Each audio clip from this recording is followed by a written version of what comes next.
Good morning po sa inyong lahat guys. Andito na po si Ate Janine. Tatanggapin niya na po yung bigas po nila at saka yung konting groceries. Malaking bagay na po rin ito sa kanila.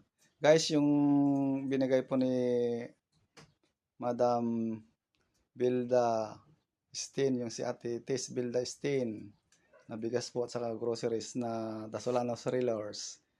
Pinangunahan po ng ating admin si El Matihido at saka bumubuo ng Dasolanas Reelers si Madam Eli, si Madam Lorna, ito na si Ate Janine, asawa ni Kuya Amor. Ate, anong masasabi po ninyo dyan sa tinanggap nyo po?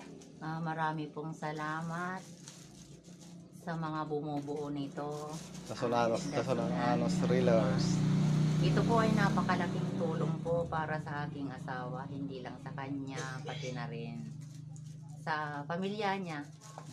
Sa aming pamilya, sa inyong mga anak. Okay. Ito po siya. Maraming salamat po daw sa inyo guys. Loads, mga admin. Lalong-lalong kay Ate Ma'am Tis Belda Steen. Salamat po. Good morning.